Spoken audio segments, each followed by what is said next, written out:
అందరికీ నమస్కారం. Welcome to Bhuvan TV YouTube channel. So friends, inter exams అనేటివి మనకు ఈరోజు 18 తారీఖు కదా, 28 తారీఖు నుంచి స్టార్ట్ ఉన్నాయి. అంటే కరెక్ట్గా 10 రోజులు అయితే సమయం అయితే ఉందన్నమాట. సో ఇంటర్లో 90+ రావాలి అంటే ఏం చేయాలో చెప్తాను స్టెప్ బై స్టెప్ మీకు ఇక్కడ. సో ఒకసారి చూసుకుందాం మనము. టీఎస్ ఇంటర్ కావచ్చు, ఏపీ ఇంటర్ కావచ్చు, ఏదైనా సరే మనము టిప్స్ అయితే ఇవి పాటిస్తే డెఫినెట్గా మనకు మంచి మార్కులు అయితే వస్తాయి. అయితే ఫస్ట్ పాయింట్ వచ్చేసరికి, మీరు ఎగ్జామ్ హాల్కి వెళ్ళే కన్నా ముందు ఒక అర్ధగంట మాత్రం ఏం చదవకండి. ఎగ్జామ్కి వెళ్ళి కూడా సెంటర్ దగ్గర కూడా చదవడం అలాంటివి చేయకండి. ఇంటి దగ్గరనే ఒక గంట చూసుకొని వెళ్ళండి. సో మళ్ళీ అప్పుడు ఎగ్జామ్ ఉన్న సమయంలో కొత్త ఆన్సర్లు చదువుకోవడము, కొత్త సబ్జెక్టు నేర్చుకోవడము అట్లాంటివి చేయమాకండి.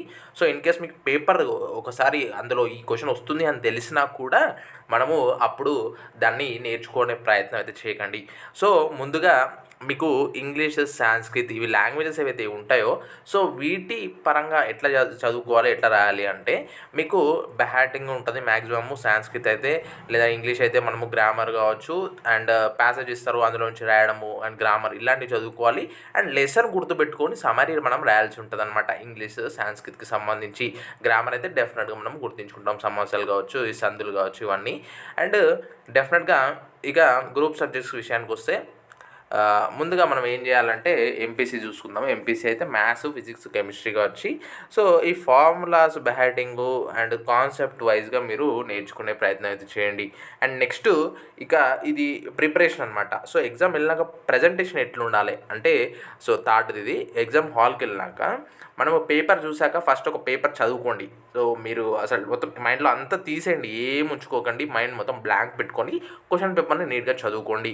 సో అందులో మీకు వచ్చిన క్వశ్చన్ ఉన్నా, రానివి ఎక్కువ ఉన్నా టెన్షన్ ఏం తీసుకోకండి. జస్ట్ వాళ్ళు ఒక క్వశ్చన్ ఇచ్చారు, దానికి మనం ఏ విధంగా ఆన్సర్ చేయగలుగుతాము అనే కాన్సెప్ట్తోనే మనము ఎగ్జామ్ హాల్లో కూర్చునే ప్రయత్నం చేయండి. అండ్ మనము ఎగ్జామ్ హాల్లో కూర్చున్నాక ఈ అడిషనల్ అయితే తీస్తారు కదా ఆన్సర్ షీటు, సో దాన్ని నీట్గా మీరు 2 లైన్స్ బార్డర్ కానీ 1 సెట్ బార్డర్ కానీ అట్లా పెట్టండి. అండ్ యూజ్ మీకు ఒకవేళ ఇన్స్ట్రక్షన్స్ ఏమైనా ఉంటే అట్లా పాటించండి. లేకపోతే సైడ్ హెడ్డింగ్స్ కోసము ఒక బ్లాక్ పెన్ను అండ్ మామూలు ఆన్సర్స్ రాయడానికి బ్లూ పెన్ను ఇట్లా యూజ్ చేయడం అయితే చేయండి. అండ్ మీకు మామూలుగా థియరీ పార్ట్ ఉన్న ఎగ్జామ్స్లో ఏమైనా మెయిన్ పాయింట్స్ వస్తే హైలైట్ చేయండి దాన్ని డబల్ కొటేషన్స్తో, అండ్ కింద మీరు అండర్లైన్ చేయడం అట్లాంటివి చేయండి. సో అది చాలా మంచిగా ఉంటుంది ప్రజెంటేషను. అండ్ కరెక్షన్ చేసే వాళ్ళ పాయింట్ ఆఫ్ వ్యూ నుంచి మనం ఒకవేళ చూసుకున్నట్టయితే, సో అక్కడ కరెక్షన్ చేసే వాళ్ళంతా ఏం చూస్తారంటే, మీ ప్రజెంటేషన్ ఎట్లుంది అంత ప్రతి లైన్ చదవాలంటే సో అది కుదరదనమాట. మనం మంచిగా రాసి ప్రజెంటేషన్ చేస్తే అక్కడే మనము మార్క్స్ అయితే ఎక్కువ గెయిన్ చేస్తాము. ఇది ప్లస్ పాయింట్. సో ఎందుకంటే పేపర్ కరెక్షన్ చేసే వాళ్ళకి ఒక పేపర్కి 25 రూపీస్ లేదంటే 20 రూపీస్ ఇట్లా ఉంటుంది అనమాట పేపర్ కరెక్షన్ చేసే వాళ్ళకి. సో ఆ దృష్టిలో మనం చూసుకోండి.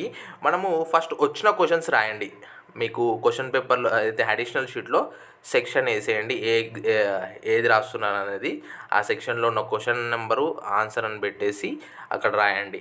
అండ్ నెక్స్ట్ ఇప్పుడు ఆ సెక్షన్ అయిపోయింది, నెక్స్ట్ సెక్షన్ పెట్టేసి సెక్షన్ బి అనేసి అట్లా పెట్టేసి, సో నెక్స్ట్ సెక్షన్కి సంబంధించిన క్వశ్చన్స్ రాయండి. క్వశ్చన్ నెంబర్ ఇంపార్టెంట్ సైడ్లో, అండ్ వాటికి సంబంధించి కొంచెం హెడ్డింగ్ కూడా పెట్టండి స్టార్టింగ్లోనే ఈ క్వశ్చన్ అనేసి. అప్పుడు ఏంటంటే కరెక్షన్ చేసే వాళ్ళకి ఈజీ అండర్స్టాండింగ్ ఉండాలి. మీరు వాళ్ళని ఇబ్బంది పెట్టే విధంగా ఉండకుండా, ఓకే ఈ క్వశ్చన్ రాశాడు అనేసి వాళ్ళకి అర్థమైపోవాలి. ఆ విధంగా చూసుకోండి. అండ్ నెక్స్ట్ ఇంకేం చెప్పాలంటే, స్ట్రైకింగ్స్ ఎక్కువ చేయకండి. ఒకవేళ తప్పైనా సరే దాన్ని అట్లా వదిలేసేయండి, కానీ మళ్ళీ దాన్ని కంప్లీట్గా ఇట్లా రబ్బింగ్ చేయడము పెన్ తోటి, సో అది కొంచెం బ్యాడ్ ఇంప్రెషన్ పడుతుంది కరెక్షన్ చేసే వాళ్ళ పాయింట్ ఆఫ్ వ్యూలో. సో ఇవన్నీ గుర్తుంచుకోండి ఫ్రెండ్స్. అండ్ డెఫినెట్గా మనం ఎటువంటి భయపడాల్సిన అవసరం లేదు. ఆ క్వశ్చన్ పేపర్లో క్వశ్చన్స్ ఉంటాయి, దానికి మనం తగ్గట్టుగా ఆన్సర్స్ రాయాలి. అండ్ మ్యాథ్స్ అయితే మనం మ్యాథమెటిక్స్లో ఏంటంటే ఫార్ములాస్ గుర్తు లేవు, ఒకవేళ మనకి స్టెప్ బై స్టెప్ చేయడం రావట్లేదు, క్వశ్చన్ నెంబర్ వేయండి. మీకు ఎంతవరకు తెలిస్తే దాని గురించి కొంచెం రాయండి.